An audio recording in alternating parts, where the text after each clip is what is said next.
Unified Communication. Thank you very much. Thanks a lot for coming, guys. I'm going to talk about a little bit different topic today. It's probably a little bit less about over the top and sort of basic voice over LTE. In fact, we're really thinking about beyond voice over LTE, and we're actually thinking very much about sort of revenue generating services, and specifically around sort of enterprise services and unified communications. So this is really our bread and butter at BroadSoft, and we wanted to really share with you some of the sort of views and the perspectives that we've had from various customers that we've had, mobile operators, fixed line operators alike. Just a little bit of background on the company. If you don't know a lot about BroadSoft, we've been around for about 10 years. We have about 500 customers around the world. Right now it's about 750 employees. We invest very heavily in R&D, about 250 people in R&D. And then probably one other note, which you'll see a little bit later on, is around IMS. We actually have about 70 IMS deployments around the world.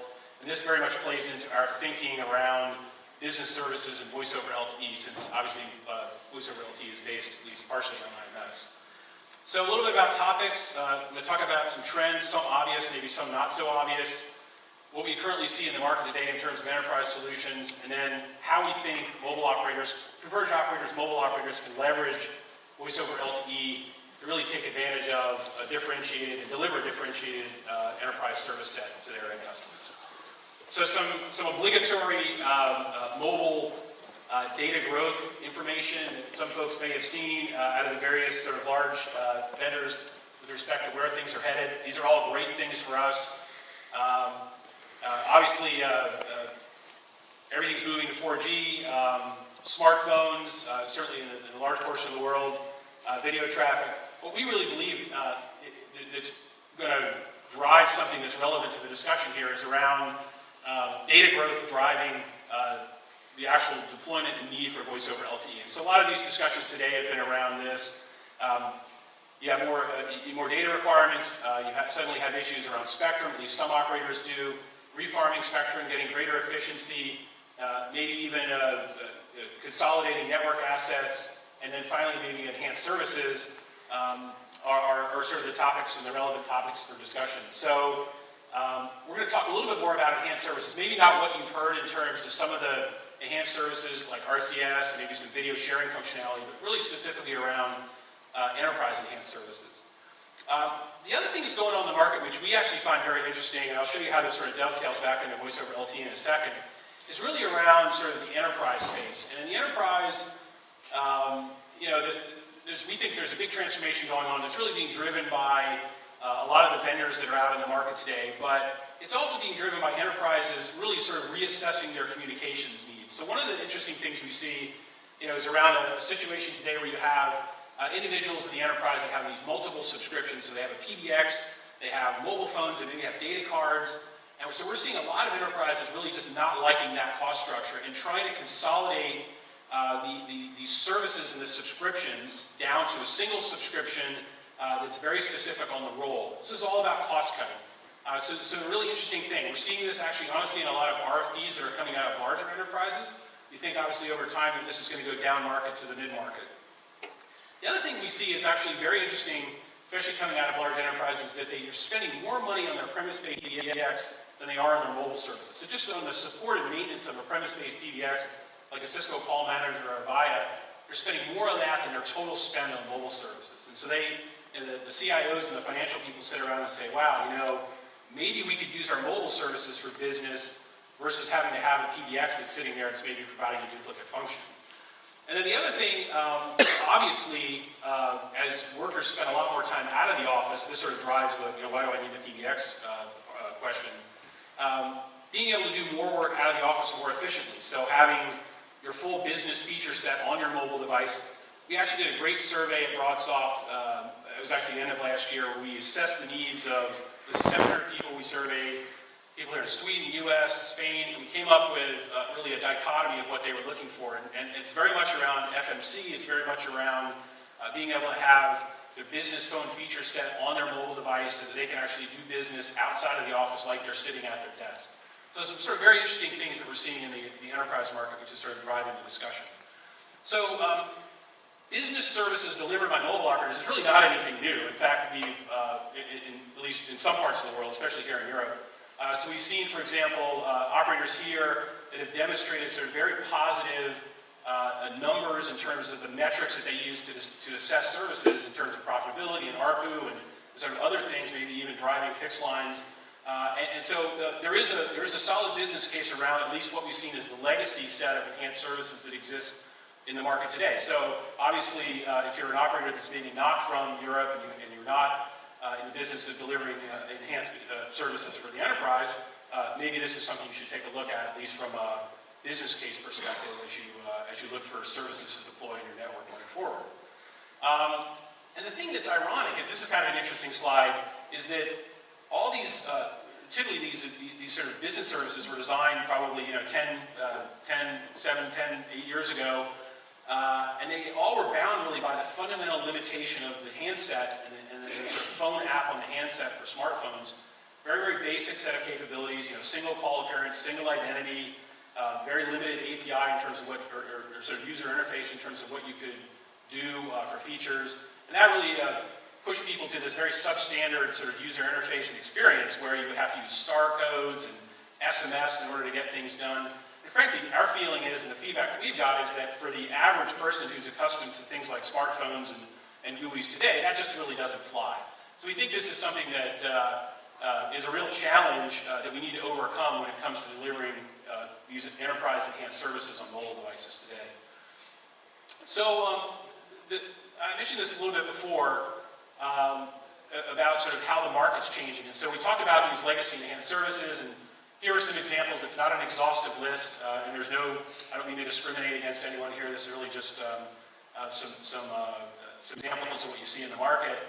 But the interesting thing about where the market is headed is really a complete set of new competitors that are doing things completely differently, that are creating a much larger marketplace out there. So you have the Ciscos, the Avayas, even the Microsofts that are exploiting their position in the market. So Cisco's exploiting their position in the WAN LAN infrastructure, Microsoft's exploiting their position on the desktop, and they're all going out and building these unified communication services and attacking essentially this large customer base. And it's quite a challenge because the existing offers that are in the market just really don't sort of play there. And this is really the premise for the discussion today.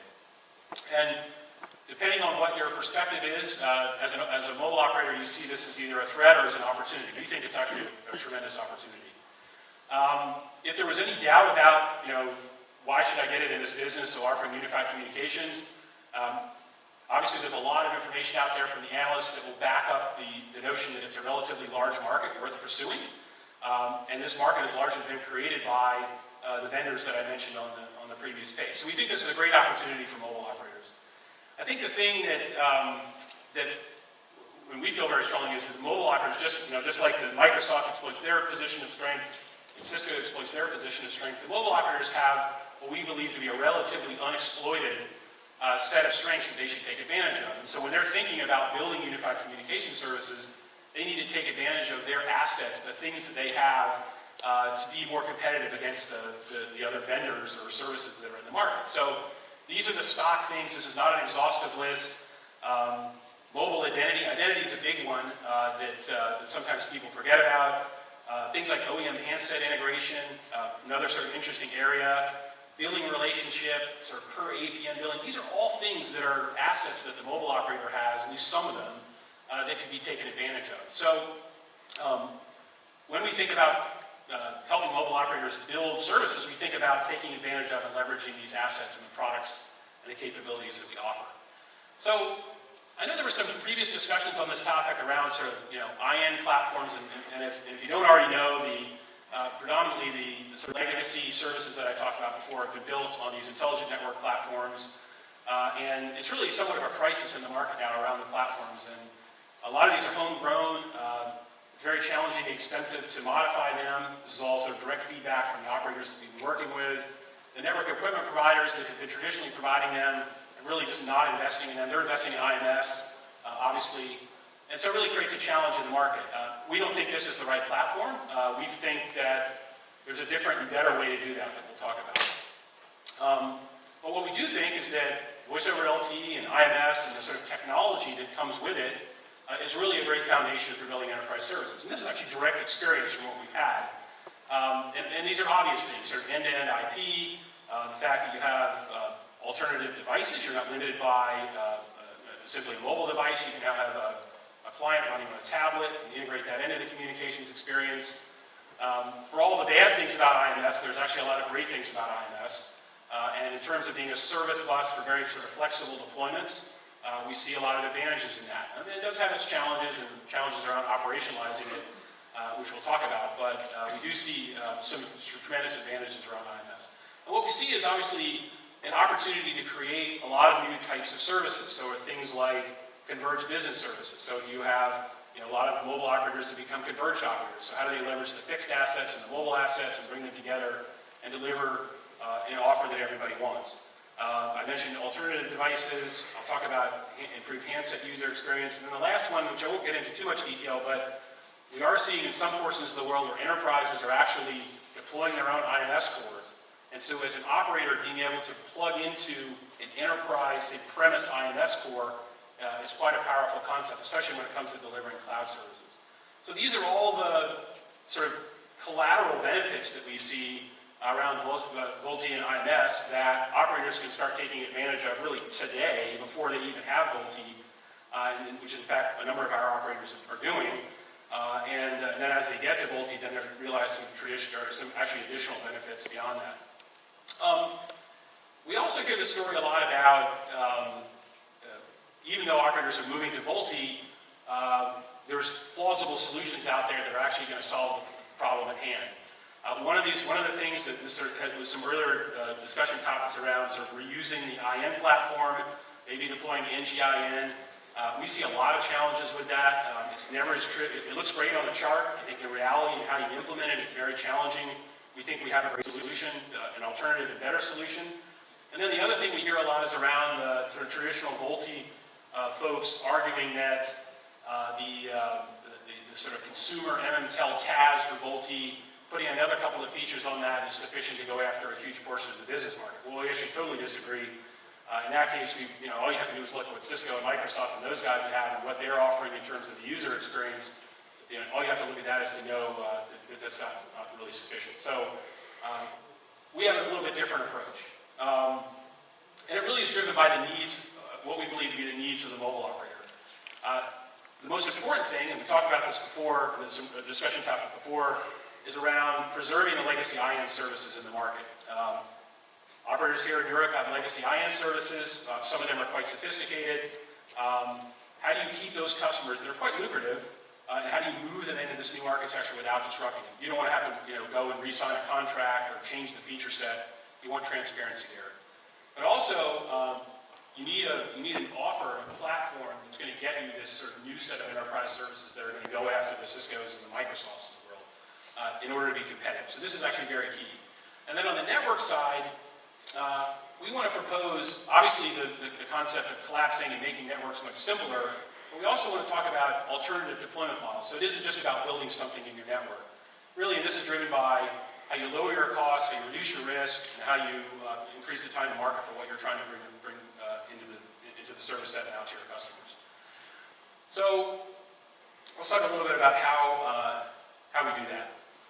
So this is our sort of standard sort of proposed service evolution roadmap for mobile operators that are looking to take their legacy services into the much more sophisticated UC realm and VoLTE-enabled UC realm. So the first step there is IN emulation and IMS. This is a big thing that we talk about and we do. So it's taking all those legacy IN features and actually putting them in IMS. And as a company, we've spent a tremendous amount of time sort of going through and emulating those features and getting them into IMS. We think this is a really important step. But then on top of that, building things like converged PBX and layering in Unified Communications Services, and then eventually layering in, when VoLTE is around, what we believe to be, what we sort of coined it as the VoLTE-enabled UC experience. We'll show you what that means. In terms of the types of services that you bring to market from a Unified Communications perspective, is all of these folks have sort of seen maybe these types of things before, but obviously in the calling and the enterprise messaging, and even in the collaboration space, these are all very critical unified communications capabilities that the end users are looking for. So having a complete unified communications stack at your disposal to be able to offer, we think is absolutely key in order to provide the types of services that folks are looking for, that enterprises are looking for. So there's always these questions around implementation, and I get in a lot of discussions with operators about this. And so the one on the left is sort of the traditional model, which, you know, and this sort of is a generalized version of sort of the 3G and LTE network. So I apologize for that. But you have, you know, your RAN, your sort of IP core, and your IMS core, and then where does this sort of intelligence sit? And so we have a couple of different options here. The one that's sort of further on the right is the one I think that's quite interesting. But we actually have a couple of operators that do this. We actually have a number of operators that do this. The notion here is that it's really a much simpler way to go out and deploy unified communications if it's effectively just outsourced, at least initially, to a third party that has the experience. That third party could be the likes of a company like BroadSoft. It has the experience of how to run it, and integrate it, and make it work.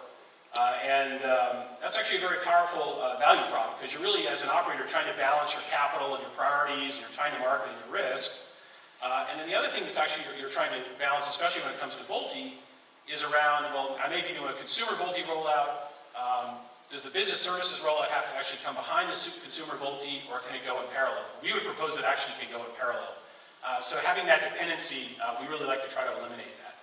And we have, and here's a great example of a customer of ours, Verizon, that actually, this is all public information, that has offered essentially a very completely hosted unified communications play. It's integrated with Google, so it's quite interesting from that perspective, integrated with Google Business Apps.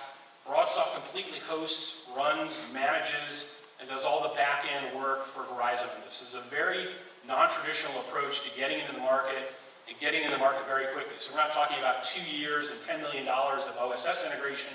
We're talking about 6 to 9 months and something considerably less than that in terms of upfront costs. So you need to sort of, and what we sort of advocate is that operators need to think a little bit differently when it comes to rolling out services. And we think business services is actually a great way to sort of get your toes wet in terms of coming to market without necessarily having to do it all, do a pure build in your network. The other thing that's kind of interesting is around the user experience. So we get a lot of discussion around the user experience component of things as well. So the option on the left is really no different than what exists today when you talk about business services on a 3G handset. So you have a relatively simple, consumer-focused, 5 or 6 features that you can manage, and no business services that are built into the user experience. So we have some operators that are looking to do kind of what is in the middle, where they want to take, say, multiple identities, so fixed identity and mobile identity, and they want to embed it in the dialer in the handset so that the user, when they're using it, they have the ability to make a call from the business identity or maybe the personal identity, the mobile identity. We think that's great. We think that's a challenge for a lot of operators. We think that's a challenge when it comes to, say, Apple. How do you get the OEMs to implement this functionality? You know, if you buy enough handsets from them, I'm certain they will, but if you're a smaller operator, we think there are a lot of challenges in this. The other approach is a special purpose client. It's a VoLTE client that just happens to be doing all the business features, but it's not limited by the OEM. It may be something that's owned and offered by the mobile operator that's either embedded in the handset, you know, pre-installed on the handset when it's sold, or it comes as a part of maybe some bundled dual persona functionality. And the next page actually shows a sort of example of maybe one of the possibilities there. So some folks may be familiar with some of these dual persona solutions, maybe dual persona and MDM. It's a very simple concept. You have really a segmentation or a containerization of all the business features within the handset. It's in some sort of a container that's secure. And you normally get things like corporate email and corporate contacts and corporate calendar. Putting the concept of unified communications in this container actually makes it a much more powerful concept. So now you actually have a phone. It's a business phone, and it has, you know, multiple line appearances, and it has the ability to do, you know, any of the business, features that you have on your phone. It has the ability to do things like call center. So all this functionality that you get, very rich unified communications functionality, is now part of this business, secure business identity container, which is completely separate from the personal data and identity that's on the sort of the other persona of the phone. And the greatest thing is this has been all subject to things like the MDM management. You can, you know, your IT organization can manage like what kinds of calls you can make and how often you can call, what numbers you can call, and can you call when you're roaming, all the kinds of things that IT is looking for in terms of cost management and control on really the sort of IT side. They now have the ability to do that on the telephony and the communication side as well. So we think this is actually really interesting. The thing that's kind of interesting about these dual persona solutions is they get away from the problem of having to embed content or change functionality in the OEM handset, but then still give the operator the ability to brand and offer a very rich experience, a value-added rich experience that folks are willing to pay for. And that's actually the key. So just to sort of summarize, obviously there's been a really demonstrated business case out there in financials for enterprise services, just in the legacy side. We think that the market is actually much bigger for that if operators exploit the assets that they have to go after the business.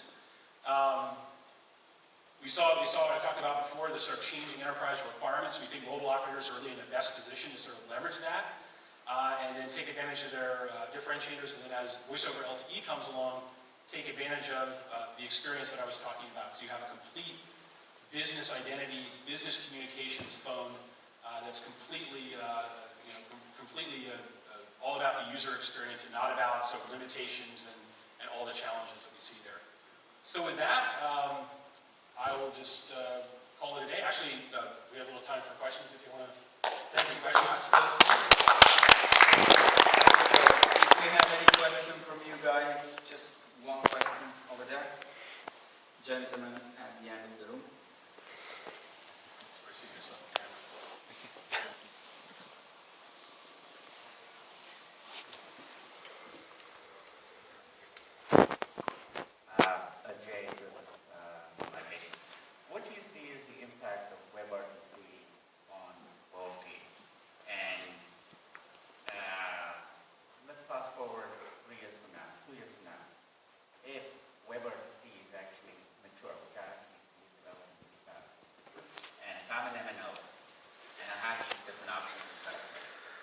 Given the cost of implementing an IMS infrastructure and all of those different implications, testing, interoperability, yada, yada, yada, what do you see as the path forward?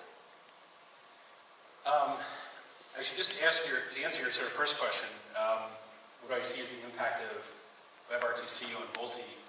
So obviously there's a lot of different ways in which it manifests itself. We've seen this already where we have, even before VoLTE, where we have mobile operators that are integrating in sort of alternative access using WebRTC around the mobile identity.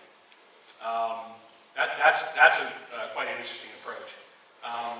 There's certainly an argument to be made that as like VoLTE comes along, that you could replace the user experience within, say, the containerized function that I'm talking about here with something that's entirely based on WebRTC. So from my perspective, I see it as a tremendous opportunity to sort of cut development costs and to integrate a much richer user experience without the traditional sort of client development approach that we tend to run into in our business. So I think it's a great thing. I think it will really be up to operators to decide sort of how they want to embrace it and to what extent they feel it's a threat versus an opportunity to take advantage of. And I forgot your second question. I think you answered it. Thank you. Question from the peanut gallery?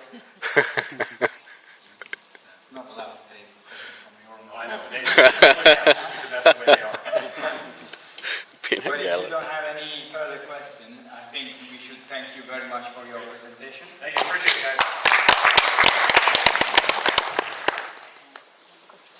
The peanut gallery.